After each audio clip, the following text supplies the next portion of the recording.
ప్రభు అయిన యేసుక్రీస్తు నామంలో మరొకసారి స్థానిక సంఘమునకు, సంఘ కాపరికి, అలాగే సంఘములో ఉన్నటువంటి పెద్దలందరికీ కూడా కృతజ్ఞతలు, శుభములు తెలియజేస్తున్నాను. ఈ మధ్యాహ్న సమయంలో దాదాపు 1:45 అయింది. మరి మీరు భోజనం చేసి వచ్చారు అని నేను అనుకుంటున్నాను. చేసి వచ్చారా, వెళ్ళి చేస్తారా? చేసి వస్తే నిద్రపోతారు, వెళ్ళి చేస్తాము అని అనుకుంటే వాచ్ చూస్తారు. రెండిట్లో ఏది జరిగినా కానీ నేను ఆపేస్తాను. మీరు వాచ్ చూసినా ఆపేస్తాను, మీరు ఆవులించినా ఆపేస్తాను. దాంతో నాకు ఏమర్థమవుతుందంటే ఇంకా చాలే చెప్పింది, సాయంత్రం మాట్లాడుకుందాం అని మీరు చెప్తున్నారు నాతో అని అర్థమవుతుంది. ఏదేమైనా ఒక 40-45 నిమిషాలు దేవుని వాక్యాన్ని ధ్యానం చేసుకోవటానికి, మననం చేసుకోవటానికి ప్రభు మనకు అవకాశం ఇస్తున్నారు. దాన్ని జ్ఞాపకం చేసుకుని దేవుని వాక్యంలో నుండి కొన్ని అంశాలను మనం చూద్దాం. అయితే నిన్న నేను మీకు పరిచయం చేసినట్లుగా 2 కొరింథీయులకు రాసిన పత్రికలో 11వ అధ్యాయంలో మనం చూసాం. మేము ప్రకటించని వేరొక యేసును, మీరు పొందని వేరొక ఆత్మను, మేము పరిచయం చేయని వేరొక సువార్తను ఎవరైనా సరే వచ్చి ప్రకటిస్తూ ఉంటే అలాంటి వాళ్ళను కూడా సహించడం ఇక బాగానే ఉంటుంది మీకు అని చెప్తున్నాడు. సో 3 అంశాలు లేదా 3 రకాలైనటువంటి సంఘమును గలిబిలిపరిచేందుకు 3 విధాలుగా సాతానుడు మన మధ్యలో పనిచేస్తాడు అన్న విషయాన్ని మనం చూస్తున్నాం.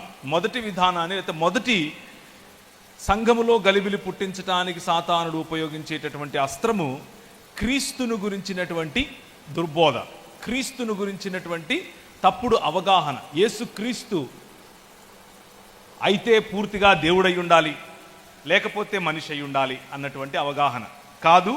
ఆయన సంపూర్ణ మానవుడు మరియు సంపూర్ణముగా దేవుడు అన్నటువంటి సార్వత్రిక క్రైస్తవ సంఘము చెప్పేటటువంటి అవగాహనలో మనం నిలబడాలి.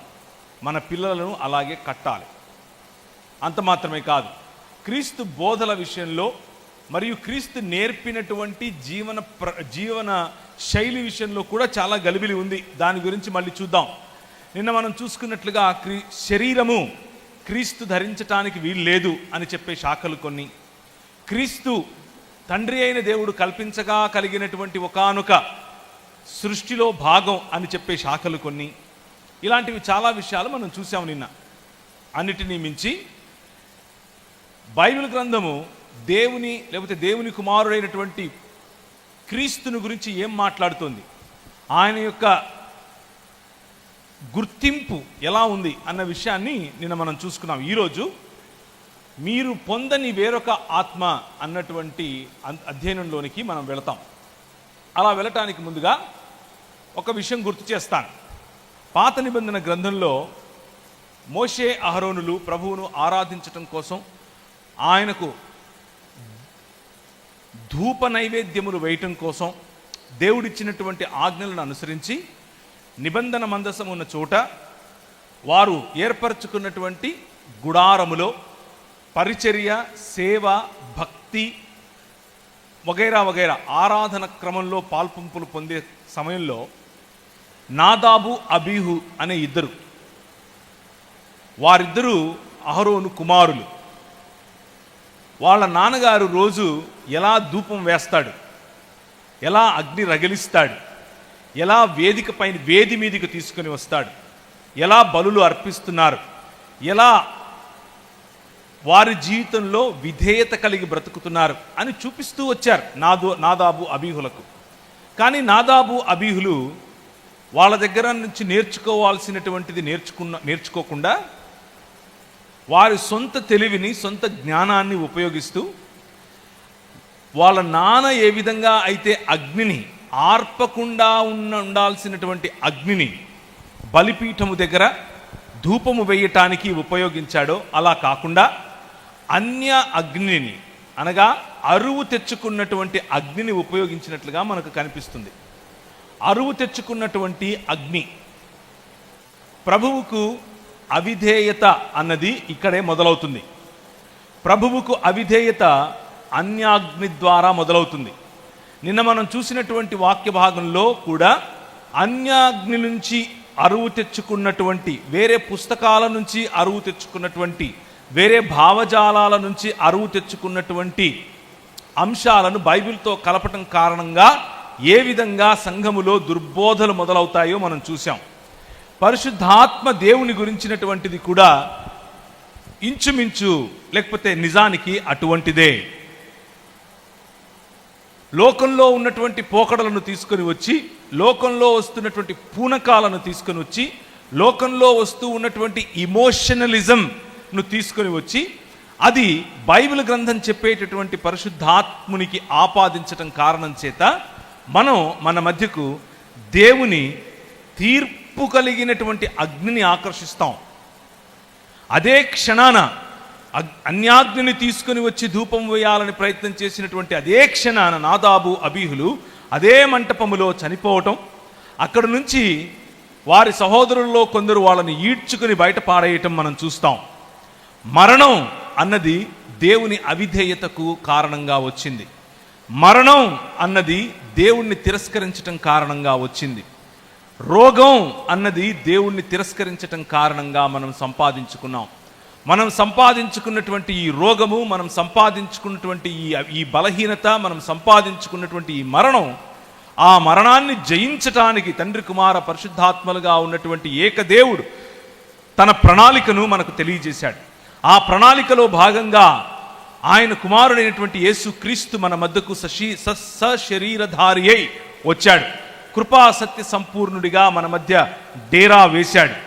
ఈ మరణమును జయించటానికి, ఈ బలహీనతలను జయించటానికి, మనకున్న రోగమును హరించటానికి, స్వస్థతను దయచేయటానికి, ఎల్లప్పుడూ మనతో కలిసి నడవటానికి, మనతో భాగముగా ఉండి నడవటానికి ఆయన 14వ అధ్యాయం యోహాను సువార్త, అలాగే 16వ అధ్యాయం యోహాను సువార్తలో నేను మీ నుంచి వెళ్ళిపోతాను అని చెప్పి, కానీ మిమ్మల్ని అనాథలుగా విడవను, నేను వెళ్ళినప్పుడు వేరొక ఆదరణకర్తను మీకు ఇస్తాను అని చెప్పాడు.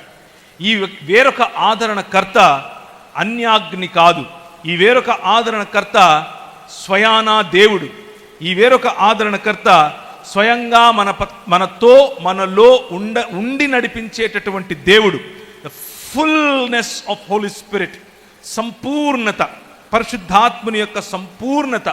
పరిశుద్ధాత్ముడు మనల్ని నడిపించే క్రమంలో పాపమును బట్టియు, నీతిని బట్టియు, తీర్పును బట్టియు మనల్ని తీర్పులోనికి, లేకపోతే కన్విక్షన్లోనికి తీసుకొని వస్తాడు. ఈ ప్రపంచాన్ని మన ద్వారా పాపమును బట్టి, అలాగే నీతిని బట్టి తీర్పులోనికి నడిపించేటటువంటి ప్రయత్నం మన ద్వారా ఆయన చేస్తాడు. పరిశుద్ధాత్మునికి ఉన్నటువంటి ప్రధాన లక్షణాలు, పరిశుద్ధాత్ముడు మనకు నేర్పించేటటువంటి ప్రధాన సందేశము, మరియు ఆయనకున్నటువంటి ప్రధానమైనటువంటి ఆయన స్థితిగతులను అర్థం చేసుకోవటానికి ముందు దాని ప్యారడీ, దానికి వ్యతిరేకంగా, ఆ అవగాహనకు వ్యతిరేకంగా సంఘములో కనిపిస్తూ ఉన్నటువంటి కొన్ని అంశాలను మీ ముందు ఉంచుతాను. పరిశుద్ధాత్మును కలిగి ఉండటం అనంటే పూనకం వచ్చినట్లు ఎగరటం అని అనుకుంటారు. పరిశుద్ధాత్ముని కలిగి ఉండటం అనంటే ఎవరికీ అర్థం కానటువంటి మర్మములో కూడినటువంటి భాష మాట్లాడాలి అని అనుకుంటారు. పరిశుద్ధాత్ముని కలిగి ఉండటం అనంటే గట్టిగా చిందులు వేసి అరవడం అని అనుకుంటారు. పరిశుద్ధాత్ముడు గట్టిగా డ్రమ్ము వాయించినప్పుడు మాత్రమే వస్తాడు. పరిశుద్ధాత్ముడు గట్టిగా చప్పట్లు కొట్టినప్పుడు మాత్రమే వస్తాడు. ఇలా వేరు వేరు రకాలైనటువంటి అవగాహనల్లో పరిశుద్ధాత్మ దేవుని గురించినటువంటి తప్పుడు అవగాహనలు, తప్పుడు పోకడులు సంఘాల్లో కనిపిస్తున్నాయి. జీడిఎం సంఘాలకు వేసినటువంటి పునాది ఇది కాదు. జీడిఎం సంఘాలకు, అలాగే 66 పుస్తకాలు ఉన్నటువంటి బైబిల్ గ్రంథం నేర్పేటటువంటి అవగాహన ఇది కాదు. కొంతమంది పరిశుద్ధాత్ముడు అనంటే ఇంకెవరో కాదు, ప్రభు అయిన యేసు క్రీస్తే స్వయంగా ఆత్మరూపంలో వచ్చి మన మధ్య నివసించటమే పరిశుద్ధాత్ముడు అని అనుకుంటారు. మోడలిస్టులు అని పిలుస్తారు. తండ్రే కుమారుడిగా, ఆ కుమారుడే పరిశుద్ధాత్ముడిగా వచ్చాడు, వేరు సమయాల్లో వేరు రకాలుగా తన ప్రత్యక్షతను చూపించుకున్నాడు అని చెబుతారు. అలా కాదు.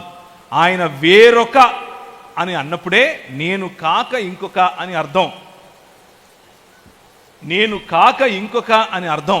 వేరొక అనంటే నేనే వస్తాను అని కాదు.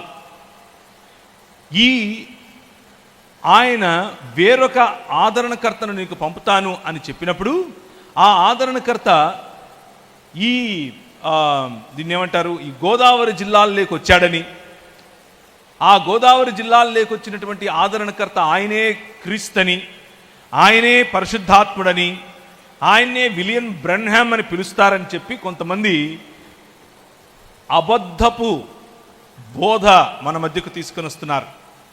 ప్రియమైనటువంటి దేవుని సంగమా, అటువంటి వారిని నమ్మడానికి వీలు లేదు. దేవుని వాక్యము అటువంటి వారిని క్రైస్తవులుగా పరిగణించదు. క్రీస్తును వెంబడించువారు మాత్రమే క్రైస్తవులు. విలియం బ్రెన్హామ్ గారిని వెంబడించే వారు విలియం బ్రెన్హామైట్స్ అవ్వచ్చు, కానీ క్రిస్టియన్స్ కాదు.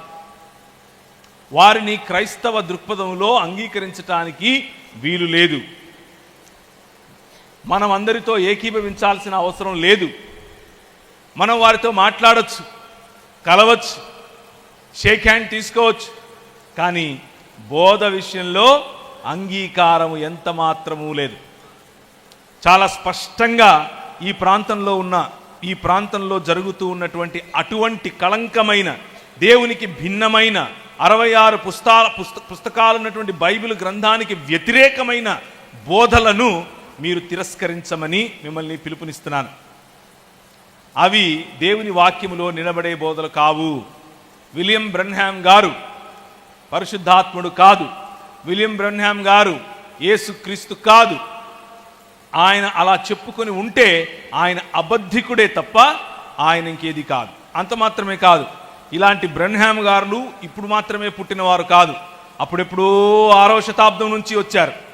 యేసుక్రీస్తు ప్రభు యొక్క మరణ పునరుత్థాన తరువాత 6వ శతాబ్దంలో ముహమ్మద్ గారు వచ్చారు అన్నటువంటిది చరిత్ర చెబుతోంది.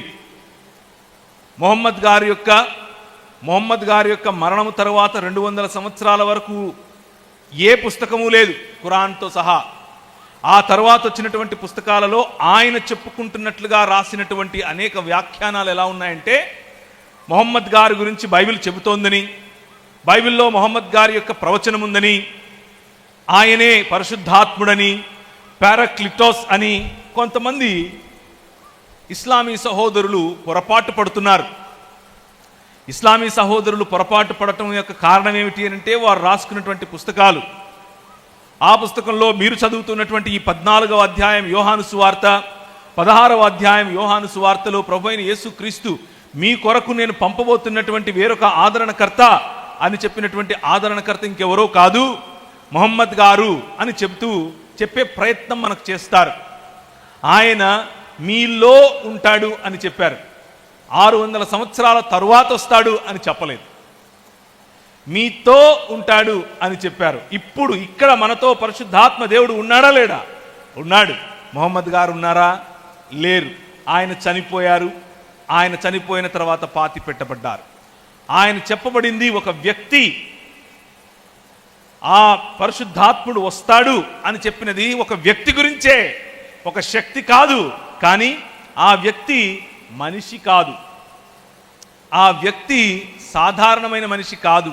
ప్రపంచంలో ఉన్నటువంటి ప్రతి విశ్వాస సమాజములోనూ అన్ని వేళలా అన్ని చోట్ల ఒకేసారి ఉండగలిగినటువంటి దేవత్వము కలిగినటువంటి వ్యక్తి ఈ పరిశుద్ధాత్ముడు.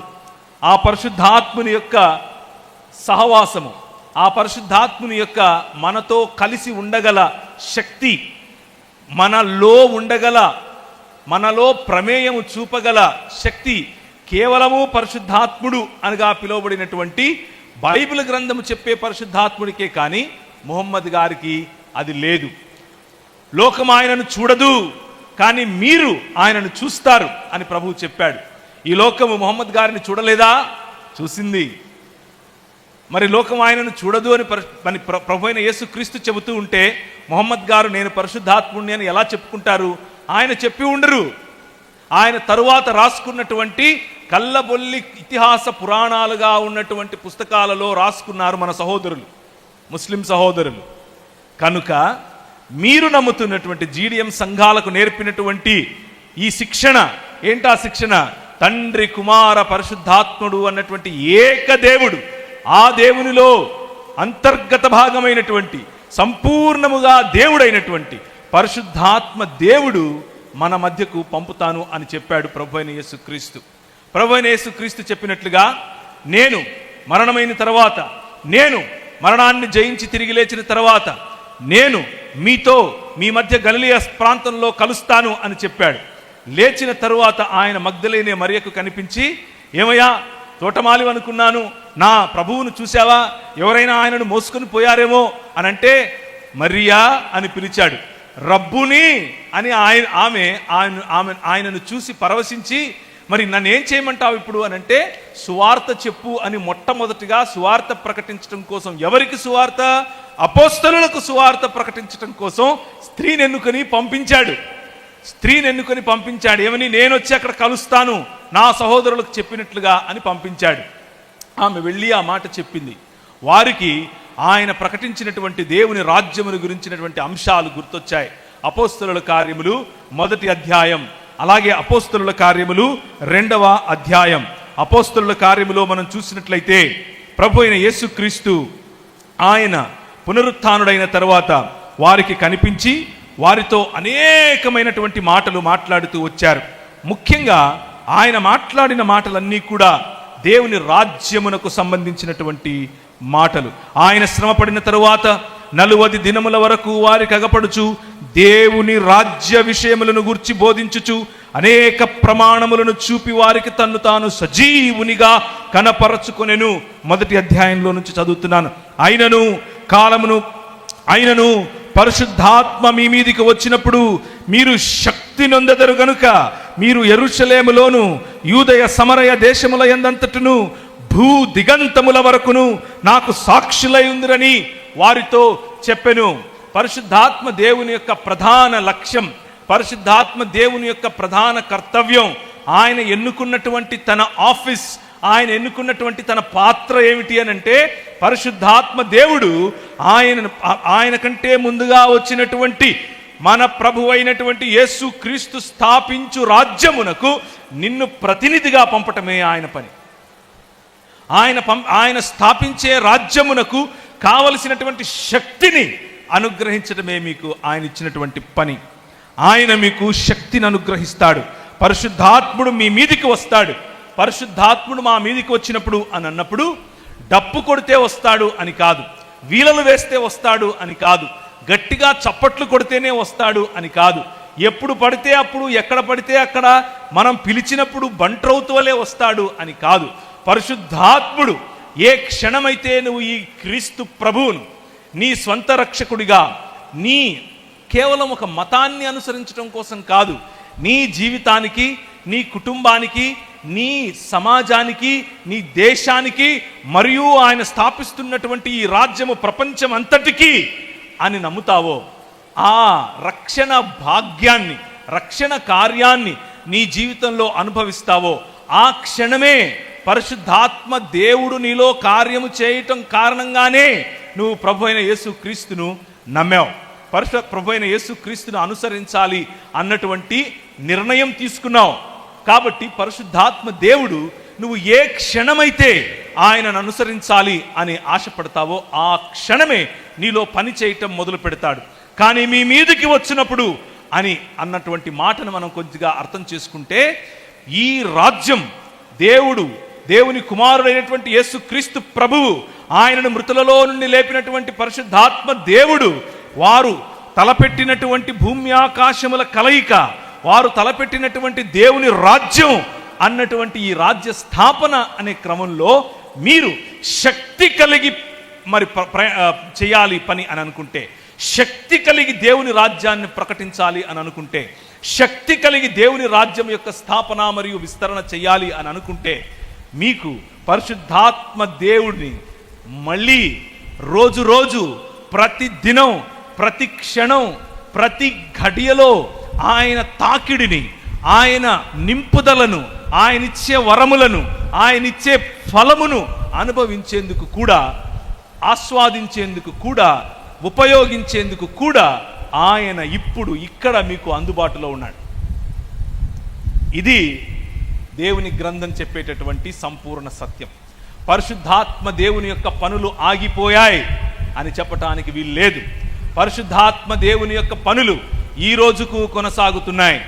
పరిశుద్ధాత్మ దేవుని యొక్క అద్భుత కార్యములు, సూచక క్రియలు ఈ రోజుకు కొనసాగుతున్నాయి. ఆయన చల్లటి, ఆయన సన్ననైన స్వరం ఈ రోజుకు నీకు అందుబాటులో ఉంది. ఈరోజు నువ్వు ఒకవేళ కష్టం గుండా వెళుతూ ఉంటే, ఈరోజు నువ్వు ఒకవేళ బాధ గుండా వెళుతూ ఉంటే, ఈరోజు నువ్వు ఒకవేళ ఒంటరిగా ఉంటే, నీకు తోడుగా ఇంకొక ఆదరణకర్తగా వచ్చినటువంటి పరిశుద్ధాత్ముడు ఈ రోజుకు నీకు అందుబాటులో ఉన్నాడు. ఆయన నీకు సంపూర్ణ సత్యాన్ని ఈ రోజు చెప్పగలడు. చాలామంది నన్ను అడుగుతుంటారు, అన్న బైబిల్ ఎలా చదవాలో తెలియట్లేదు, కొంచెం చెప్తావా? నేను ఇచ్చే స్టాండర్డ్ ఆన్సర్, నేను చెబితే నా అవగాహన చెబుతాను. నేను చెబితే అది తప్పు కాదు. నా అవగాహనతో పాటు అనేకమైనటువంటి భక్తులు నేర్పించేటటువంటి, అనేకమైనటువంటి పరిశుద్ధులు నేర్పించేటటువంటి అవగాహనను నేర్చుకోవాలి. బైబిల్ గ్రంథాన్ని సరిగ్గా అర్థం చేసుకోవాలి. కానీ అన్నిటినీ మించి ఈ భక్తులందరికీ కూడా నేర్పినటువంటి దేవుడు ఒక్క దేవుడున్నాడు. ఆయన పేరే పరిశుద్ధాత్ముడు. ఆ పరిశుద్ధాత్ముడు మనకు అందుబాటులో ఉన్నాడు. పరిశుద్ధాత్ముడిని మనకు సంచకరుగా, అనగా ఒక పెట్టుబడిగా మన జీవితంలో ప్రభువైన యేసుక్రీస్తు వేరొక ఆదరణకర్తగా మనకు పంపించాడు. ఈ పరిశుద్ధాత్మ దేవుని దగ్గరికి వచ్చి ఆయనను గనక ఈ వాక్యము, ఏ వాక్యమైతే ఆదియందు దేవుని వద్ద, ఆదియందు దేవుడై కృపాసత్య సంపూర్ణుడై మన మధ్యకు వచ్చాడో ఆ వాక్యమును అర్థం చేసుకోవాలి అని అంటే, ఆయనను మృతులలో నుండి లేపినటువంటి పరిశుద్ధాత్ముని యొక్క శక్తి, ఆయన ఇచ్చేటటువంటి ఈ మనస్సును విప్పేటటువంటి ఆలోచన, అది మనకు కావాలి. The power of preaching, the power of dunamis and the power of miraculous works, the power of tongues, ఇవన్నీ కూడా పరిశుద్ధాత్మ దేవుడు మన జీవితాల్లో ఇవ్వటానికి సిద్ధంగా ఉన్నాడు. ఈ పరిశుద్ధాత్మ దేవుడు 1 పేతురు పత్రిక 4వ అధ్యాయం 14వ వచనంలో మహిమగల ఆత్మగా ప్రకటింపబడ్డాడు. 2వ తెస్సలోనికీయుల పత్రిక 3వ అధ్యాయం 5వ వచనంలో ద ప్రభువుగా పిలువబడ్డాడు. 5వ అధ్యాయము యాక్ట్స్ ఆఫ్ అపోస్టల్స్ అంటే అపోస్తలుల కార్యములు 5వ అధ్యాయం 3 నుంచి 4 వరకు చదివితే పరిశుద్ధాత్మ దేవుణ్ణి దేవుడు అని సంబోధించారు. ఆయన కేవలము ఒక ఆత్మ కాదు, ఆయన కేవలము దేవుడు పంపించిన ఒక శక్తి కాదు, ఆయన కేవలము దేవుడు చెబితే వచ్చే మాట కాదు, ఆయన కేవలము కనిపించినటువంటి ఒక శక్తి కాదు, ఆయన ఒక గాలి మాత్రమే కాదు, ఇదేది కాదు, వీటన్నిటినీ కలిగి ఉన్నటువంటి ఒక వ్యక్తి, ఆయన స్వయంగా దేవుడు. ఎఫెసీయులకు రాసిన పత్రిక 1వ అధ్యాయం 17వ వచనం చెబుతోంది, ఈ ఆత్మ పరిశుద్ధాత్మ దేవుడు, he is the spirit of revolution, ఆయన ప్రత్యక్షతనిచ్చేటటువంటి దేవుడు. మీలో చాలామంది ఒకవేళ ఈ అనుభవాన్ని కలిగి ఉండే అవకాశం ఉంది. ఆయనిచ్చిన తాకిడి, ఆయనిచ్చిన ప్రత్యక్షతను మీరు ఇదివరకే కనుగొని ఉండే అవకాశం ఉంది, కనుగొని ఉన్నారు అని నేను నమ్ముతున్నాను.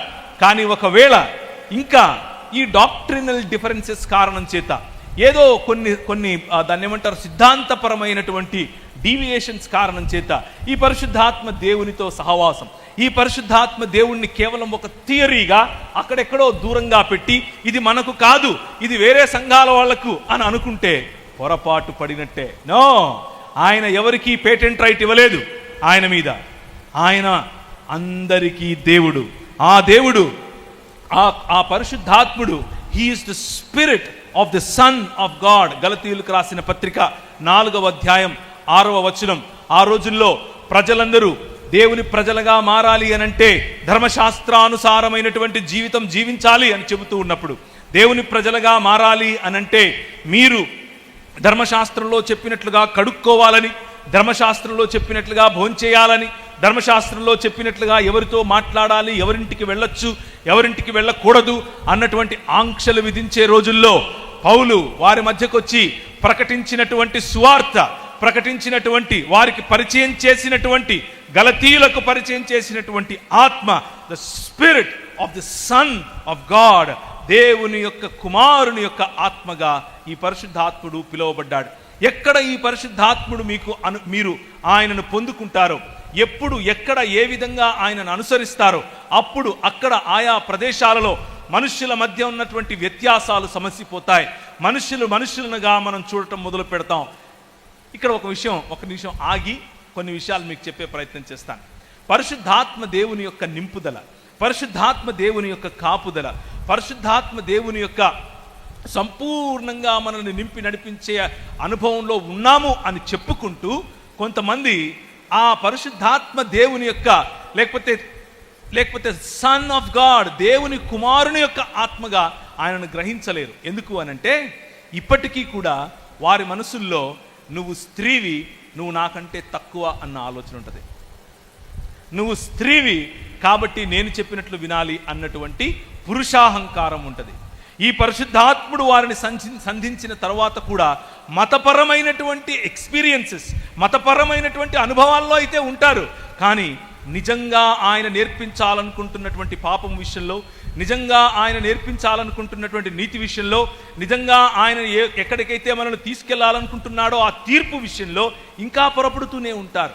ఏబిసిడీలు మర్చిపోతారు. కానీ గాజులు వేసుకోవద్దు, మెట్టెలు పెట్టుకోవద్దు, బొట్టు పెట్టుకోవద్దు, పూలు పెట్టుకోవద్దు, ఇక్కడితో పరిశుద్ధాత్మ దేవుణ్ణి కట్టేస్తారు. ప్రియమైనటువంటి దేవుని సంఘమా, అది కాదు పరిశుద్ధాత్మ దేవుని యొక్క పని. పరిశుద్ధాత్మ దేవుని యొక్క పరిధి ఒక డబ్బాలో పెట్టేది కాదు. పరిశుద్ధాత్మ దేవుని యొక్క పరిధి నూతన మానవత్వం, నూతన మనుష్యత్వం, నిన్ను నూతనమైనటువంటి లేకపోతే రూపాంతరము చెందినటువంటి లేకపోతే తన కుమారుడైనటువంటి యేసు క్రీస్తు యొక్క సారూప్యములోనికి నిన్ను నడిపించటం పరిశుద్ధాత్మ దేవుని యొక్క ప్రధాన లక్ష్యం. అదే దేవుని రాజ్యమునకు, అదే దేవుని రాజ్య స్థాపనకు పునాది. పరిశుద్ధాత్మ దేవుడు ఎక్కడ పనిచేస్తే అక్కడ కులం ఉండదు. పరిశుద్ధాత్మ దేవుడు ఎక్కడ పనిచేస్తే అక్కడ మత ప్రాతిపదికన మీద మనుషులను దూరం పెట్టడం ఉండదు. పరిశుద్ధాత్మ దేవుడు ఎక్కడ పనిచేస్తే అక్కడ రోగం ఉంది కదా అని చెప్పి వాడిని ఇసుకలో పూడ్చేయటం ఉండదు. రోగం ఉంది కదా అని వాళ్ళను దహించి వేయటం ఉండదు. పరిశుద్ధాత్మ దేవుడు ఎక్కడ ఏ సమాజంలో అయితే తాకుతాడో అక్కడ నీకు ఋతుస్రావం జరుగుతోంది కాబట్టి నువ్వు నా ఇంటికి రావద్దు అని చెప్పే ఆ మానసికత ఉండదు. నీవు ఋతుస్రావంలో ఉన్నావు కాబట్టి బల్లలో చేయి వేయద్దు అని చెప్పే ఈ మత ఛాందసవాదం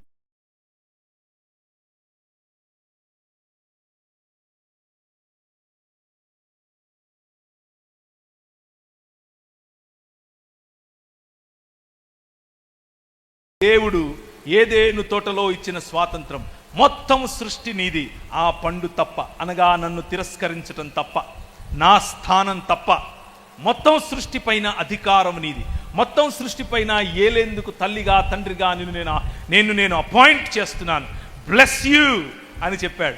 గో ఈ ఇన్ టు ద వరల్డ్ అని చెప్పాడు.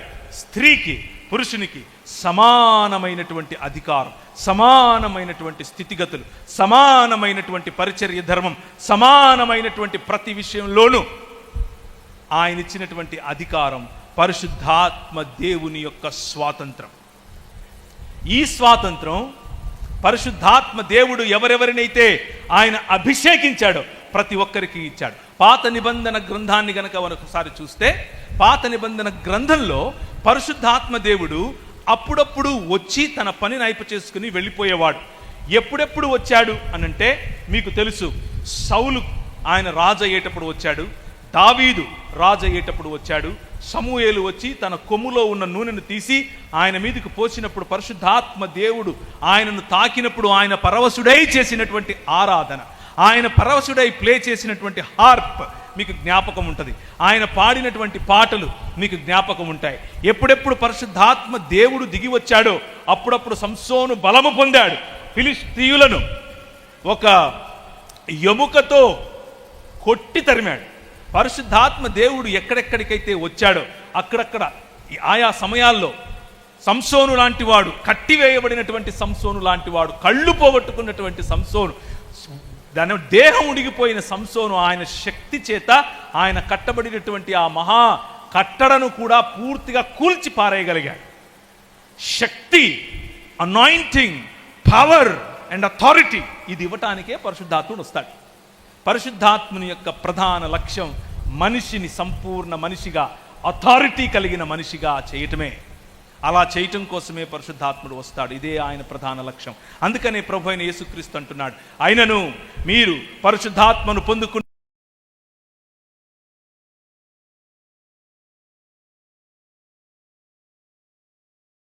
ప్రతినిధులుగా అనగా అంబాసిడర్స్గా ఈ ప్రపంచంలోనికి వెళతారు అని చెప్పాడు. అయితే యోవేలు గ్రంథంలో రాసినట్లుగా సంసోను మాత్రమే కాదు, అహరోను మాత్రమే కాదు, దావీదు మాత్రమే కాదు, దాన్ని ఏమంటారు, సౌలు మాత్రమే కాదు, ఆ తరువాత ఏలియా, ఆ తర్వాత ఎలీషా, ఆ తర్వాత ప్రవక్తల సమూహం అంతా కూడా ఎప్పుడెప్పుడు పరిశుద్ధాత్మ దేవుణ్ణి కలిగి ఉన్నారో అప్పుడప్పుడు అధికారముతో, అథారిటీతో రాజుల ఎదుట నిలబడి వాక్యమును ఉపదేశించి వాక్యము యొక్క నియమములతో రాజులను సరిచేశారు. పరిశుద్ధాత్మ దేవుడు చప్పట్లు కొట్టి ఇంటికి వెళ్ళిపోయి అదో రకమైన భావోద్వేగంలో బ్రతకమని మాత్రమే చెప్పడు. పరిశుద్ధాత్మ దేవుడు శక్తి కలిగి ప్రకటించమని చెప్తాడు. పరిశుద్ధాత్మ దేవుడు శక్తి కలిగి అధికారుల ఎదుట నిలబడడం నేర్పిస్తాడు. పరిశుద్ధాత్మ దేవుడు శక్తి కలిగి ఆ రోజు స్టెఫెను మాట్లాడినట్లుగా ఆయన మాటలను వారు నిలువరించలేకపోయిరి అని 6వ అధ్యాయం 7వ అధ్యాయంలో అపోస్తుల కార్యంలో కనిపిస్తుంది. పరిశుద్ధాత్మ దేవుడు దిగి వచ్చినప్పుడు, ఆయన నిన్ను సంధించినప్పుడు నీలో కలిగేటటువంటి క్వాలిటీస్ ఇవన్నీ మర్చిపోయి మనం ఎక్కడ పెట్టాం పరిశుద్ధాత్మ దేవుణ్ణి? ఎక్కడ ఆపేశాం? పూనకంలో ఆపేశాం, గలిబిలిలో ఆపేశాం. అక్కడ కాదు ఆయన ఆగాల్సింది, అది కాదు ఆయన పని. అక్కడ మొదలవుతుందేమో. నాకు ఒకరోజు మొదలైంది. నేను ఒకరోజు చాలాసార్లు ఈ విషయం చెప్పాను, కొత్త ఏం కాదు. ఒకరోజు మన బ్యాప్టిస్ట్ సంఘానికి ఉన్నటువంటి ఒక ప్రేయర్ టవర్లో కూర్చొని ప్రార్థన చేస్తున్నాను. ఆమోసు గ్రంథము ద్వారా ప్రభువు నాతో మాట్లాడుతున్నాడు. నేను వింటున్నాను ఆయన స్వరం. నేను కళ్ళు తెరిచే ప్రార్థన చేస్తున్నాను. మొత్తం ఆకాశమంతా దిగినట్లుగా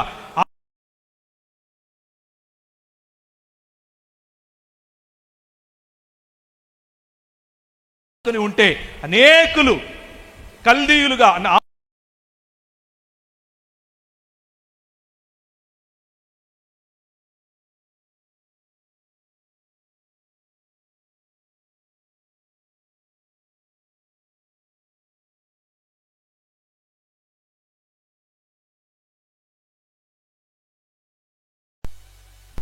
మ్యూజిక్ అయిపోగానే గాలిపోతాం, అంతా చల్లగా అయిపోతాం.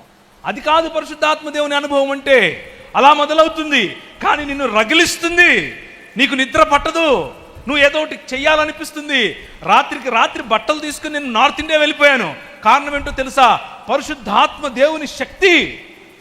ఈరోజు మనకు కనిపించేటటువంటి పరిశుద్ధాత్మ దేవుని అనుభవం ఎలా ఉంటుంది అని అంటే, ఇప్పుడు నేను మీ ఊరికి వచ్చే సమయంలో, వచ్చే క్రమంలో మధ్యలో కొన్ని చోట్ల రోడ్డు లేదు. ఇక్కడ నుంచి సకినేటిపల్లి నుంచి ఇలా వెళ్ళేటప్పుడు రోడ్డు లేదు. అక్కడ నిన్న సాయంకాలం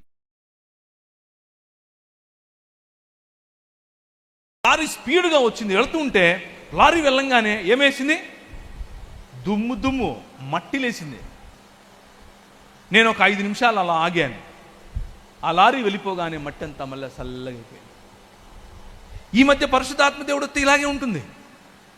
ఆయన రాగానే కొట్టేసుకుంటున్నారు, కానీ ఆయన ఏదో వెళ్ళిపోయాడు అనుకున్నట్లుగా చల్లగైపోతున్నారు. ప్రభు అయిన యేసుక్రీస్తు చెప్పిన పరిశుద్ధాత్మ దేవుడు అటువంటి వాడు కాదు. ఆయన ఏమంటున్నాడు? మీలో ఉండటానికి, మీతో ఉండటానికి, నిరంతరము ఉండటానికి, నిత్యత్వం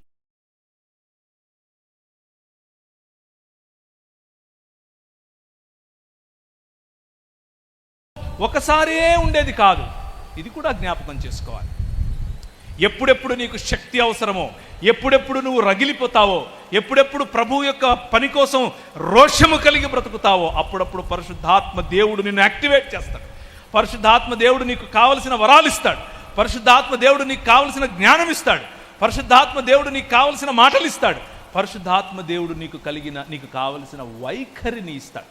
ఆఖరి మాట వైఖరి, యాటిట్యూడ్. అదొక కొన్ని నిమిషాలు మీకు చెప్పి ముగిస్తాను. పరిశుద్ధాత్మ దేవుడిచ్చేటటువంటి వైఖరి, the spirit of sun of God, తండ్రి లేదా కుమారుని యొక్క ఆత్మగా ఎందుకు పిలువబడ్డాడు అనంటే, మన ప్రభువు రాజు, మన ప్రభువు భూమ్యాకాశముల యొక్క పరిపాలకుడు, మన ప్రభువు భూమ్యాకాశములను సృజించినవాడు, మన ప్రభువు భూమ్యాకాశములను ఏలుతున్నాడు, మన ప్రభువు సింహాసనాసీనుడు. కానీ ఆయన వైఖరి ఏమిటి అనంటే, ఆయన బట్టలు విప్పి, అనగా పైవస్త్రాన్ని విప్పి, నడుముకు ఒక తువాలు కట్టుకుని, చేతిలో గిన్నె తీసుకుని నీళ్లు పోసుకుని నీ దగ్గరికి వచ్చి నీ కాళ్ళు కడగనా అని అడుగుతాడు. ఇది మన ప్రభువు యొక్క వైఖరి. పరిశుద్ధాత్మని పొందుకున్నాం, మేము గొప్ప గొప్ప డునామిస్ చేస్తాం, కరోనాను కాలుతో తొక్కేస్తాం అని చెప్పుకునే వారికి ఈ వైఖరి కనిపించదు. ఈ వైఖరి ఏది? మనుష్యుల సేవకునిగా దాసుని స్వరూపమును ధరించటం. ఏది ఆ వైఖరి? మనం కాలు పెడితే తివాచి కావాలి, మనం నడుస్తే గుండాలు కావాలి, మనం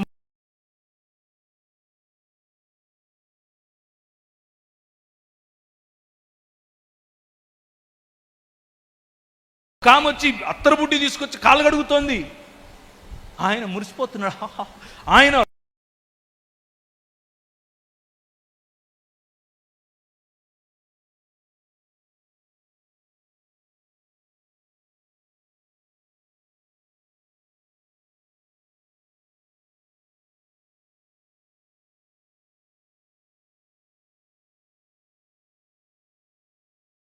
పరిశుద్ధాత్మను పొందిన వారి యొక్క కొన్ని ఉదాహరణలు, కొన్ని క్వాలిటీస్ మీకు చెప్తాను.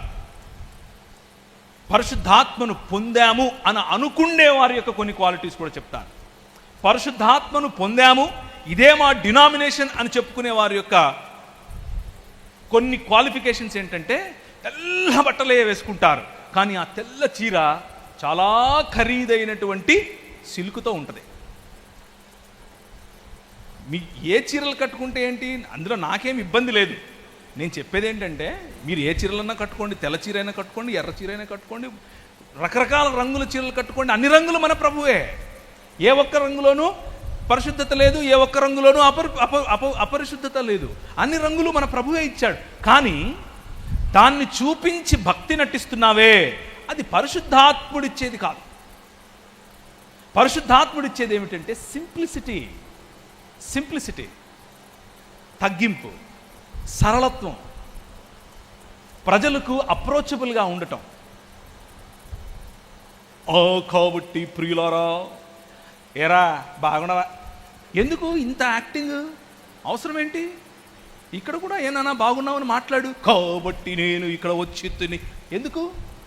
Why are you acting? పరిశుద్ధాత్మ దేవుడు వస్తే యాక్టింగ్ చేస్తాడా? నో. సింప్లిసిటీ, ఉన్నది ఉన్నట్లుగా ఉండటం, తెరిచిన పుస్తకము అనే జీవితం పరిశుద్ధాత్ముడు నేర్పేటటువంటి మొదటి క్వాలిటీ. పరిశుద్ధాత్ముడు నేర్పే మొదటి క్వాలిటీ తెరిచిన పుస్తకము లాంటి జీవితం. తగ్గింపు, నీకంటే చిన్నవాళ్లను, నీకంటే బలహీనులను, నీకంటే హోదాలో తక్కువ ఉన్న వారిని, నీదంటే చదువులో తక్కువ ఉన్న వారిని, నీకంటే తక్కువ సంపాదనలో ఉన్నవారిని నువ్వు ఎలా గౌరవిస్తున్నావు, నువ్వు ఎలా వారి పట్ల సదభిప్రాయం కలిగి ఉన్నావు అన్నది పరిశుద్ధాత్మ దేవుడు నీలో ఎంత పని చేస్తున్నాడు అన్నదానికి ఒక పరిమాణం. బ్రదర్ మీరు చాలా పెద్ద ఎదవీడు అంటారు చూసారా, ఇది పరిశుద్ధాత్ముని పని కాదు. గాసిప్ ఈజ్ నాట్ పరిశుద్ధాత్ముని పని. పరిశుద్ధాత్ముని యొక్క మేము పరిశుద్ధాత్ముని పొందాము అని చెప్పుకుంటూ, పరిశుద్ధాత్మ బాప్తిసంలో ఉన్నామని చెప్పుకుంటూ రాత్రి వెళ్ళగానే, ఇంటికి వెళ్ళగానే భార్యను కొడతారు, భార్యతో అబ్యూజివ్గా మాట్లాడతారు. నేనేదో పైకేదో గెస్ట్ చేసి చెప్తున్నాను అనుకుండేరు కాదు. నాకు ఫోన్లు చేస్తారు పాస్టర్ అమ్మలు చాలామంది, అయ్యా ఇది పరిశుద్ధాత్మని పని ఇలా ఉంటుందండి. కాదండి, అది పూనకం అంతే. అది మతం ఇచ్చే పూనకం, మతం ఇచ్చే కొవ్వు, మతం ఇచ్చే గర్వం, దర్పం నీకు ఈరోజు సాగుతోందని చెప్పి నువ్వు వేసే వేసాలు, నీ యాక్టింగ్, అది కాదు పరిశుద్ధాత్మ దేవుడు. పరిశుద్ధాత్మ దేవుడు మనల్ని సంధించినప్పుడు మనలో ఉన్న చీకటి కనిపిస్తుంది. నా భార్య పట్ల నా వైఖరి ఏంటి కనిపిస్తుంది. ఒక పెద్ద ఆయన, నాకు మెంటర్ లాంటి ఆయన ఈ మాట చెప్పాడు, ప్రవీణ్ ఒక మాట గుర్తుపెట్టుకో, నీ గురించి ఎవరైనా సర్టిఫికేట్ ఇవ్వాలంటే నువ్వు మంచోడివని, నువ్వు గొప్పోడివని, నువ్వు ప్రేమ గలవాడివని, ఏదైనా సరే ఒక మాట చెప్పాలి అని అంటే ఇద్దరికి నీ మీద అధికారం ఉంది. దేవుడు కాకుండా ఇద్దరికి. నేను చాలా చూస్తున్నాను ఏం చెప్తాడు అని. ఆయన అన్నాడు, ఒకటి నీ భార్య, రెండవది నీ పిల్ల లేదా నీ బిడ్డ. ఒకటి నీ భార్య, రెండవది నీ బిడ్డ. పరిశుద్ధాత్ముని యొక్క అభిషేకము కలిగిన నీవు, పరిశుద్ధాత్ముని అభిషేకం కలిగి ఉన్నాను అని చెప్పుకుంటున్న నీవు, బయటికి వెళ్ళి గొప్ప గొప్ప కార్యాలు చేస్తాను, కరోనాను తొక్కేస్తాను, బ్యాక్టీరియాని నమిలేస్తాను, రోగాన్ని చింపేస్తాను, ఎయిడ్స్ నేను ఉష్ అంటే వెళ్ళిపోద్ది, ఇలాంటి చెప్పే నీవు నీ భార్య దగ్గరికి వచ్చినప్పుడు నీ ప్రవర్తన, నీ భార్య దగ్గరికి వచ్చినప్పుడు నీ వైఖరి, నీ పిల్లల ముందు నీ వైఖరి వాళ్ళు క్లియర్గా చూస్తారు, పారదర్శకంగా. చూసాములేరా అంటారు. చూసాములే పోయ్, ఎన్ని డ్రామాలు ఎత్తావు. వెంటనే ఇప్పుడు టీవీ కెమెరా లేదు, మామూలుగా అయిపోవచ్చు. అవునా? అలా అయిపోయింది మన లైఫ్. ఇప్పుడు కెమెరా ఏం లేదుగా, నేను ఎందుకు నటించేస్తున్నావు అని పాస్టర్మ గుర్తు చేయాలి. That is not holy spirit my brothers, my sisters. పరిశుద్ధాత్మ దేవుడు, he is an eternal spirit, he is the spirit of the lord, he is the spirit of wisdom. జ్ఞానమునిచ్చేటటువంటి ఆత్మ పరిశుద్ధాత్మ, జ్ఞానమునిస్తాడు. అయితే దీనికి కరెక్ట్ ఆపోజిట్ ఇంకోటి ఉంది, కరెక్ట్ ఆపోజిట్. ఈ కరెక్ట్ ఆపోజిట్ దురదృష్టవశాత్తు మనలో కూడా కొంతమంది కనిపిస్తారు. కేవలము వాక్యము అన్నటువంటి భరోసాలో ఉంటూ ఆ వాక్యము చెప్పిన దాన్ని కూడా నమ్మనటువంటి కొందరు కనిపిస్తారు. కేవలము దాన్ని ఏమంటారు, జ్ఞానము అని అనుకుని ఆ జ్ఞానములో మనిషికి ఉండేటటువంటి ఫెల్ట్ నీడ్స్, మనిషికి కావలసినటువంటి ఇమోషన్, మనిషికి కావలసినటువంటి సంగీతం, మనిషికి కావలసినటువంటి పరామర్శ, మనిషికి కావలసినటువంటి సాంత్వన, జాలి వగైరా వగైరాలను మరిచిపోయేటటువంటి కటువుగా మారినటువంటి తలకాయలు పెద్దగా అయినటువంటి వారు. తలకాయలు ఇంతలా ఉంటాయి, హృదయము ఇంతే ఉంటుంది. ఇంతకుముందు మనం చెప్పుకున్న వాళ్ళు హృదయం ఇంత పెద్దగా ఉంటుంది, తలకాయలు ఇంతే ఉంటాయి. ఈ రెండు ఎక్స్ట్రీమ్స్ మంచిది కాదు. పరిశుద్ధాత్మ దేవుడు మనకు జ్ఞానం ఇస్తాడు కాబట్టి ఆయన ఇచ్చే శక్తి ఇక లేదు. ఆయన ఇక డునామీస్ అనగా అద్భుత కార్యములు చెయ్యడు, ఆయన ఆపేశాడు, నీ ద్వారా చెయ్యడు అని చెప్పేటటువంటి సమాజం ఇది. దేవుని వాక్యమునకు విరుద్ధమైనటువంటి టీచింగ్. దేవుని వాక్యం ఎక్కడా చెప్పలేదు ఆయన చేసే పనులు ఆపేశాడని. దేవుని వాక్యము ఈ రోజుకు అదే విలువ కలిగినటువంటి వాక్యం, ఈ రోజుకు అదే మంటతో మండించగల వాక్యం.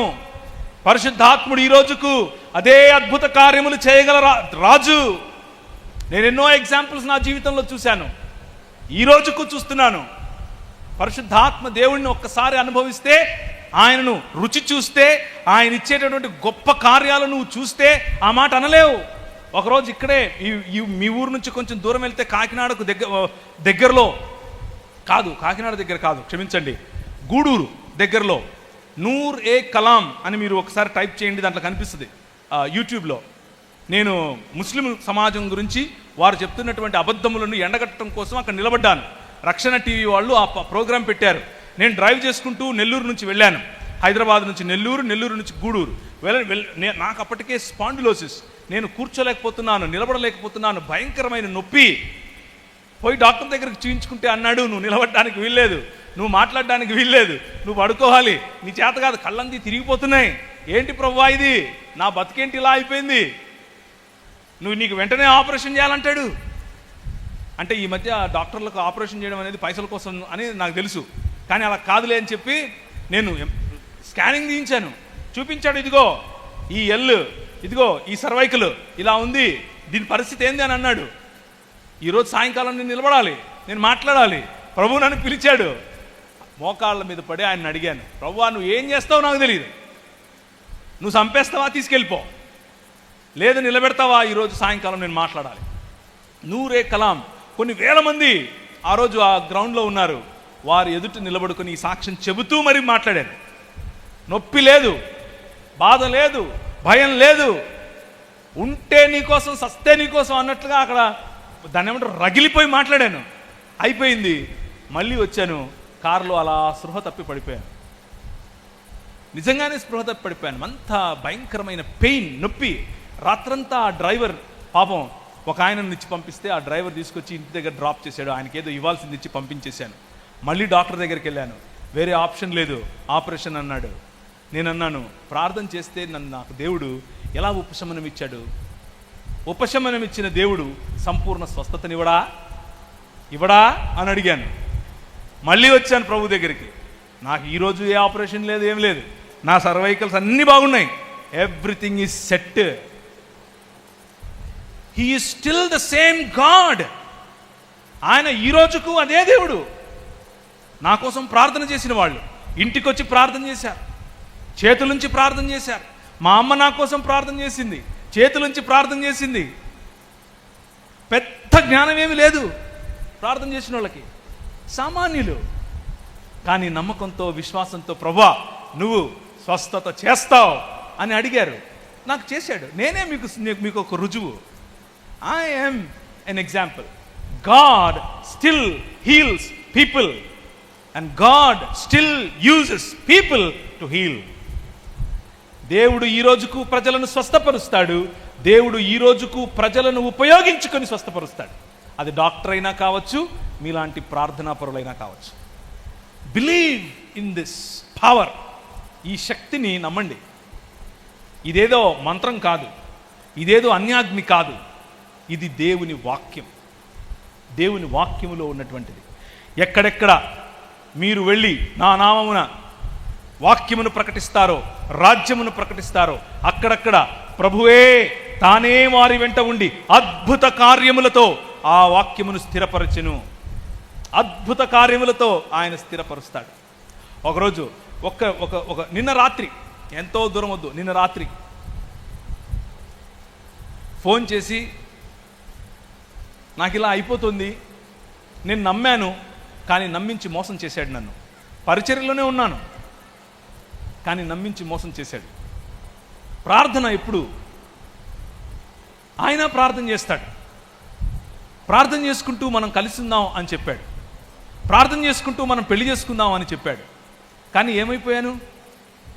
నన్ను ఆయన ఒకానొక రోజు నా బలహీన క్షణంలో ఆయన నన్ను వాడుకుని, నువ్వు ఇంతవరకే నీ పని, ఆ తర్వాత ఏమీ లేదు అని చెప్పి నన్ను ఇప్పుడు నేను ఎటూ కాకుండా పోయాను. పరిచర్యలో ఉండాలంటే భయం, ప్రార్థన చేయాలంటే భయం, బైబిల్ చదవాలంటే భయం, పీస్ లేదు, దేవునికి వ్యతిరేకం అయిపోయాను. ఏంటి ప్రభువా నేను ఇలా అయిపోయాను అని రోజు చచ్చిపోవాలనుందన్నా. ఈరోజు రాత్రి చచ్చిపోదాం అనుకుంటున్నాను, అందుకే ఫోన్ చేశాను. నిన్న రాత్రి వచ్చిన ఫోన్ ఇది. ఇక్కడ వాక్య పరిచర్య అయిపోయి ఇంటికి వెళ్ళిన తర్వాత వచ్చిన ఫోన్. పరిశుద్ధాత్మ దేవుడు పని చేస్తాడు. నేను చెప్పింది ఏమీ లేదు పెద్దగా, వినడమే. Just listen to him. వినటమే. విని, అమ్మా దేవుడు క్షమించలేనంత తప్పేం చేయలేదురా నువ్వు. పరిశుద్ధాత్మ దేవుడు ఆయన నిన్ను హత్తుకోవటానికి, నువ్వు ఆయన బిడ్డవి, నువ్వంటే ఆయనకు చాలా ముద్దు. వాడెవడో కోన్కిస్కగాడు వాడు వెళ్ళిపోయాడు, వాడి కోసం నీ జీవితం నాశనం చేసుకుంటావా? నో. దేవుని చేతికి నీ జీవితాన్ని నువ్వు ఆయన ఇంకా ఎక్కువగా వాడుకుంటాడు అని చెప్తే, అన్నా నా మనసులో శాంతి, నా మనసులో ఒక సమాధానం. ఇన్ని సంవత్సరాలుగా ప్రార్థన, 2 సంవత్సరాలైంది. నేను చెప్పింది ఏమీ లేదు అక్కడ. చాలామంది చెప్పింటారు కూడా ఆ విషయాలు. కానీ పరిశుద్ధాత్ముని మీద ఆధారపడితే, పరిశుద్ధాత్ముని నమ్మి ఆయనను ఆహ్వానిస్తే, మన ద్వారా, మన మాటల ద్వారా, మన చేతల ద్వారా, మన వైఖరి ద్వారా ప్రజల జీవితాల్లో మేలు, ప్రజల జీవితాల్లో బాగు, ప్రజల జీవితాల్లో మళ్ళీ ఆనందం తీసుకుని రావచ్చు. సాధ్యం. వైఖరి, the dunamis of the spirit of God. 19వ అధ్యాయం 10వ వచనం, ప్రకటన గ్రంథం. కేవలం పరిశుద్ధాత్మ దేవుడు వైఖరి వరకు ఆగేవాడే కాదు. వైఖరిని మనం పరిశుద్ధాత్మ ఫలముతో చూడొచ్చు. అక్కడి వరకు ఆగేవాడే కాదు. ఫలము మాత్రమే కాదు, వరమును కూడా ఇవ్వగల గొప్పవాడు. పరిశుద్ధాత్మ దేవుడిని ద స్పిరిట్ ఆఫ్ ప్రొఫెసీ అని పిలిచారు. ప్రవచనమునకు సంబంధించిన ఆత్మ. చదుమా 19:10, ప్రకటన 19:10. అందుకు నేను అతని పాదములు ఎదురు సాగిలపడి తిని, వద్దు సుమి,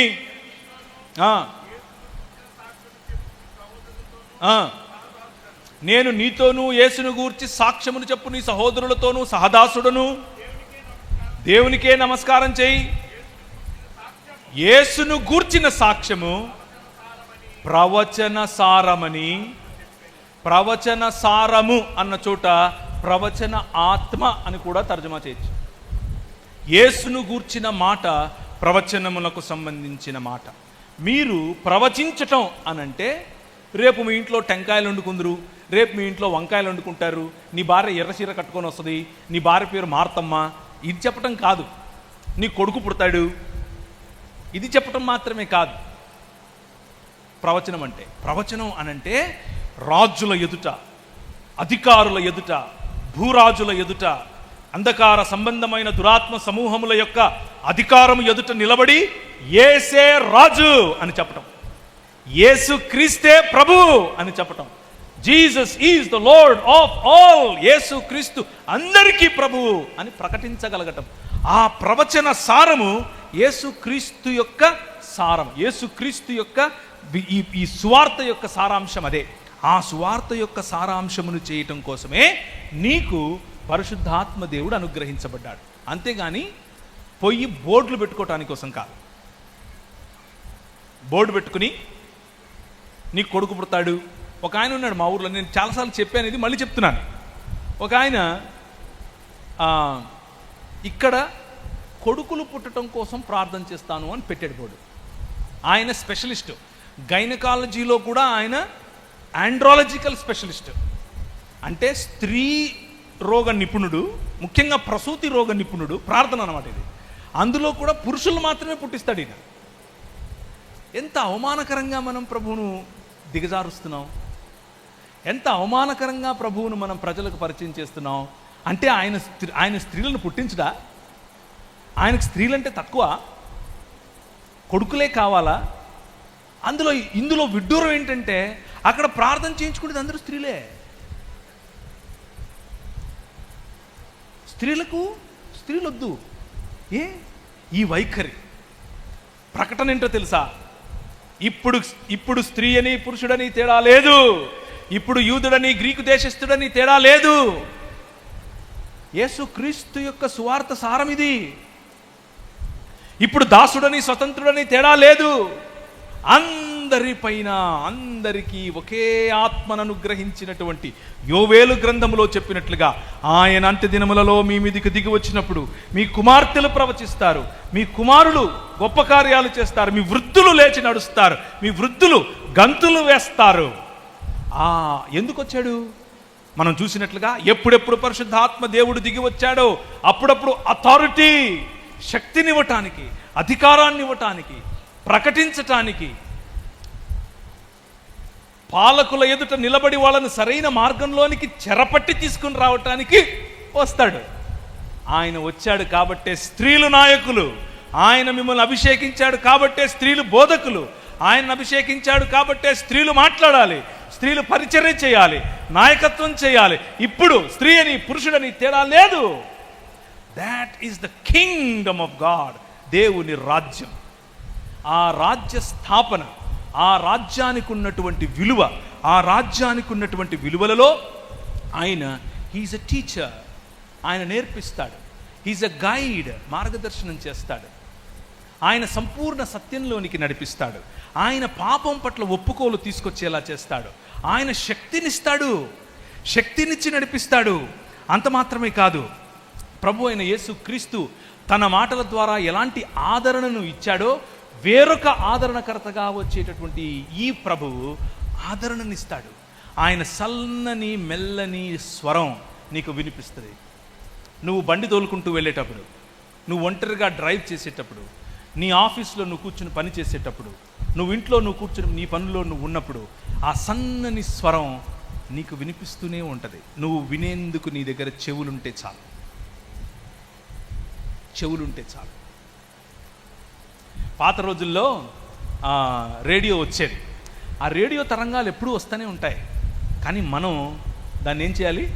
ట్యూన్ చేయాలి. ట్యూన్ చేసినప్పుడు అని సౌండ్ వచ్చి ఆ తర్వాత మెల్లిగా ప్రేమధార అనే ఒక పాట వస్తుంది. అది విన్నప్పుడు మనసంతా వచ్చింది. దేవుని వాక్యము అంతే, పరిశుద్ధాత్ముని స్వరం అంతే. నీకు ఆయన ఎప్పుడూ నీతో మాట్లాడేందుకు, నీతో మాట్లాడుతూ సిచ్యువేషన్స్ ద్వారా, పెద్దల ద్వారా, పరిశుద్ధుల ద్వారా, కొన్నిసార్లు నీ ముందు జరిగే సంఘటనల ద్వారా, కొన్నిసార్లు నీ పిల్లల ద్వారా, నీ భర్త ద్వారా, నీ భార్య ద్వారా ఆయన మాట్లాడతాడు. వినేందుకు నీకు చెవులుండాలి. వినగలిగితే ఆయన మన జీవితాల్లో అద్భుతాలు చేస్తాడు. అంత మాత్రమే కాదు, ఈ ఒక్క ఆఖరి విషయం చెప్పేసి నేను ముగిస్తాను. గలతీయులకు రాసిన పత్రిక 5వ అధ్యాయం 22 నుంచి 25లో మనకు తెలిసినట్లుగా ఫలము కనిపిస్తుంది. అలాగే కొరింథీయులకు రాసిన పత్రికలో 11వ అధ్యాయం 12వ అధ్యాయంలో ఆయన ఫలము కనిపిస్తుంది, ఆయన వరము కనిపిస్తుంది. ఈ రెండింటిని బ్యాలెన్స్ చేయటం, balancing the fruit of the spirit and the gifts of the spirit. పరిశుద్ధాత్మ దేవుడిచ్చేటటువంటి వరములు మరియు ఫలము, ఈ రెండింటిని బ్యాలెన్స్ చేయటం. ఈ ఒక్క మాట చెప్పి ముగిస్తాను. 2 ఎక్స్ట్రీమ్స్ మనం చూసాం. కొందరు ఫ్రూట్ అని చెప్పి వైఖరి ఫలం మాత్రమే అని చెప్పి లీగలిజంలో పడిపోతారు. లీగలిజం అనంటే అది ఒక రకమైనటువంటి ధర్మశాస్త్రానుసారమైన జీవితం. ఇంకొందరు పవర్ అని చెప్పి శక్తి, అధికారం, శక్తిగల అని చెప్పి ఫ్రూట్ను మర్చిపోతారు. ఈ రెండింటిని బ్యాలెన్స్ చేయటమే సంఘానికి ఉన్నటువంటి ప్రధాన లక్ష్యం. నిజానికి బ్యాలెన్స్ అన్నది సంఘానికి ఉన్నటువంటి అన్ని విషయముల్లోనూ ఉన్న పిలుపు, కేవలం ఈ ఒక్క విషయంలోనే కాదు. Balanced life. ఆయన మనకు నిత్య జీవమును ఇవ్వటానికి, ఆయన మనకు సంచకరువుగా లేకపోతే ఒక పెట్టుబడిగా ఇవ్వబడినవాడు.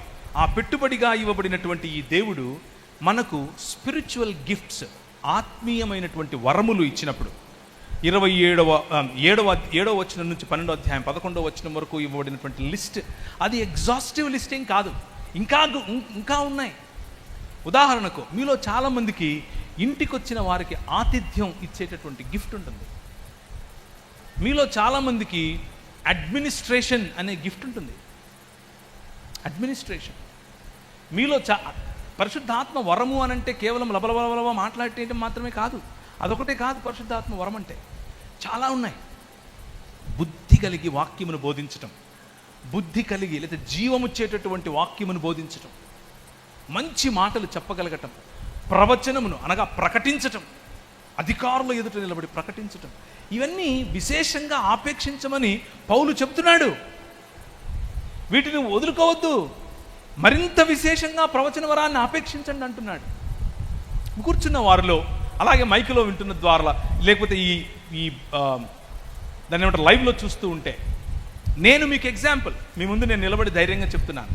పరిశుద్ధాత్మ దేవుణ్ణి మీ జీవితంలో మరింత ఎక్కువగా ఆహ్వానించండి. ఆయన ఆల్రెడీ ఉన్నాడు మీ మధ్య, మీతో ఉన్నాడు. కానీ ఆయన మీద ఆధారపడటం నేర్చుకోండి. ఆయన మీద ఎంతగా ఆధారపడితే, ఎంతగా ఆయన మీ పైన కంట్రోల్ చేయటం కోసం ఆయనకు అధికారాన్ని ఇస్తే, ఎఫెసీ పత్రికలో చెప్పినట్లుగా మద్యము చేత మత్తులై ఉండక పరిశుద్ధాత్ముని చేత నింపబడి ఉండండి. ఆ రెండిట్లో ఉన్నటువంటి ప్యారలల్ ఏమిటి అని అంటే, మద్యం ఏ విధంగా అయితే తాగితే నిన్ను అది నడిపిస్తుందో, ఈయనను కలిగి ఉంటే ఈయన నడిపిస్తాడు నిన్ను. అది ప్యారలల్, అక్కడ సిమిలీ. పరిశుద్ధాత్మ దేవునికి నిన్ను నువ్వు ఇచ్చి చూడు. ఒక్కసారి ఆయన అధీనంలోనికి వచ్చేందుకు ప్రయత్నం చేయి. He does miracles in and through you. నీ ద్వారా నీలో ఆయన గొప్ప కార్యాలు చేస్తాడు. ఈ బ్యాలెన్స్ మిస్ అవ్వకు. ఈ బ్యాలెన్స్ మిస్ అయిన వాళ్ళు ఏం చేస్తారు అంటే, ఒక ఎక్స్ట్రీమ్కి వెళ్ళిపోయి, నేను ఇప్పుడు పరిశుద్ధాత్మని పిలవడం కోసం ఒక రకమైన మ్యూజిక్ పెడతాను, నేను బూడిదేసేసుకుంటాను, నేను గోనపట్టు కట్టేసుకుని కింద దొల్లేస్తాను. ఇలా దొల్లే వాళ్ళకి పరిశుద్ధాత్ముడు పట్టినప్పుడు లాఫింగ్ స్పిరిట్ వస్తుందంట, అంటే నవ్వే ఆత్మ. కొందరికి వామిటింగ్ స్పిరిట్ అంటే కక్కే ఆత్మ. కొంతమందికి లేయింగ్ ఇన్ స్పిరిట్ అంటే అలా పడుకొని చచ్చిపోయిన వాళ్ళగా పడుకోవటం. ఇదంతా drama. This is all drama. ఆ డ్రామా నమ్మకండి. అది దేవుని వాక్యం కాదు, అది దేవుడిచ్చేటటువంటి అనుభవం కాదు, అది మనిషి మీ మీద రుద్దుతున్నటువంటి అనుభవం. ఒకరోజు ఇలాంటి ఒక ఆయన వచ్చి, నేను ప్రార్థన చేస్తాను నీకు అన్నాడు. నేను మా అమ్మకు చెప్పాను, అమ్మ వాడి మొహం చూడు, వాడు మాంత్రికుడిలాగా ఉన్నాడు, వాడి దగ్గర ఎందుకే ప్రార్థన చేయించుకుంటావు అన్న. డైరెక్ట్గానే చెప్పాను. రే అలా అనకూడదు రా, దేవుని సేవకులు రా అన్నాడు. సరే కానీ అన్నాను, కానీ నీ ప్రయత్నం నువ్వు చెయ్యి. నేను అక్కడే కూర్చుని నేను బయట రూమ్లో, ఆమె వెళ్ళింది ప్రార్థన చేయించుకోవటానికి. ఆమె చేయి పెట్టాడు, ఏదేదో చేసేస్తున్నాడు. అమ్మ మీ ఎవరన్నా వచ్చారా మీతో అంటే, వచ్చా మా అబ్బాయి అన్నది. ఎవరు మీ అబ్బాయి అంటే ప్రవీణ్ పగడాలని చెప్పింది. చేయి పెట్టి మీరు వెళ్ళిపోండి అని చెప్పాడు. వెళ్ళిపోండి అని చెప్పాడు. ఎందుకు అని అంటే ఎక్కడ వీడియో తీస్తాడో ఎక్కడ పెడతాడో అని భయం. అర్థమవుతుందా? డ్రామా. మా ఊళ్ళో ఒక ఆయన ఎద్దు కొమ్ము అభిషేకం అంటాడు, ఎర్ర ఎద్దు అభిషేకం అంటాడు, పెయ్య అభిషేకం అంటాడు, గుర్రుపోతు అభిషేకం అంటాడు. కొత్త కొత్త డ్రామాలు వేసి అవతలోడు అంగట్లో లేనిది నా అంగట్లో ఉందని చెప్పుకోవడమే ఎక్స్ట్రీమిజం. అది కాదు మన పిలుపు. జీడిఎం సంఘాల యొక్క పునాది అది కాదు. ఎక్స్ట్రీమిజం వద్దు. మాంత్రికుడు అని నేను చెప్తే మా అమ్మ వినలేదు. టీవీలోకి వచ్చాడు. టీవీలో నిలబెట్టి టీవీ యాంకర్లు తోలు తీశారు, నువ్వు మాంత్రికుడివి అని. ఒప్పుకున్నాడు. ఎందుకు అంటే ఆయన అమావాస్య రోజు మాత్రమే ప్రార్థన చేస్తాడు. అమావాస్య ప్రార్థన ఏంటి, పౌర్ణమి ప్రార్థన ఏంటి, ఏంటరా బాబు, ఎవర్రా మీరంతా, ఎక్కడి నుంచి వచ్చారు మీరు?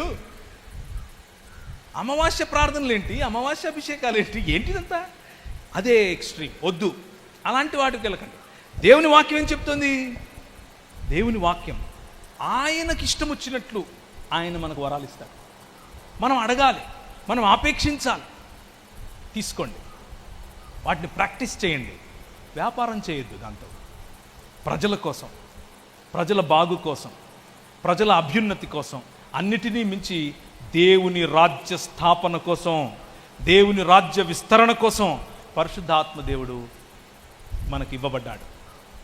ఆయనను మనం కలిగినప్పుడు, ఆయన శక్తిలో మనం నింపబడినప్పుడు, సమరయ భూ దిగంతములు, యెరూషలేము ఎలాగూ అది ఆ నుంచి వచ్చేసాం, భూ దిగంతముల వరకు ఆయన సాక్షులముగా ఉంటాం. ఆయన సాక్షులుగా ఉండటం, ఆయన రాచరికమును, ఆయన ప్రభుత్వమును నిలబెట్టడమే పరిశుద్ధాత్మని యొక్క ప్రధాన లక్ష్యం. ఆయన నిజమైన దేవుడు ఇప్పుడు ఇక్కడ మీకు అందుబాటులో ఉన్నాడు. ఆయనను అడిగితే, నాకు శక్తినివ్వు అని అడిగితే, నాకు మార్గదర్శనం చెయ్యి అని అడిగితే, నా పాపము నుండి నాకు కనువిప్పు కలుగ చేయి అని అడిగితే, నీలో రిపెంటెన్స్ తీసుకుని రావటానికి, నిన్ను బలపరచటానికి, ఆయన రాజ్యం కోసం వాడుకోవటానికి ఆయన సిద్ధమే. తలలుంచుకుంటే ప్రార్థించుకుందాం. కృపగలిగిన తండ్రి, ఈ మధ్యాహ్న సమయంలో పరిశుద్ధాత్మ దేవుని యొక్క తాకిడి, పరిశుద్ధాత్మ దేవుడిచ్చే అనుభవం, పరిశుద్ధాత్మ దేవుడు మాకిచ్చేటటువంటి అద్భుతమైనటువంటి కార్యములు, అద్భుతమైనటువంటి శక్తి కలిగినటువంటి మాటలు, అద్భుతమైన శక్తి కలిగిన అనుభవాలు, ఆ అనుభవాలలో నిర్మించేటటువంటి నీ రాజ్యం నువ్వు నిర్మిస్తూ ఉండగా, నీ సహ పనివారముగా, జత పనివారముగా మేము ప్రభువా నీతో పాటు కదం తొక్కేటటువంటి మా పిలుపును మేము గ్రహించి, ప్రవచన వరము, ఆత్మల వివేచన వరము, భాషల వరము, తర్జుమా వరము, ప్రవచన వరము, బుద్ధివాక్యం, జ్ఞానవాక్యం, అడ్మినిస్ట్రేషన్, ప్రతి ఒక్క రంగములోనూ నీ రాజ్యమును స్థాపించేందుకు కావలసినటువంటి శక్తి, క్రియేటివిటీ, సృజనాత్మకతతో మమ్మను నింపమని మీకే సకల స్తుతి మహిమ ఘనత ప్రభావాలు చెల్లిస్తూ, నీ సంఘమును పరిశుద్ధాత్ముని యొక్క చల్లని సన్ననైన ఆ స్వరము వినేందుకు, ఆ స్వరము ద్వారా నడిపింపబడేందుకు ఆయత్తపరచమని చిన్ని ప్రార్థన యేసు నామమున అడుగుతున్నాము తండ్రి. ఆమేన్.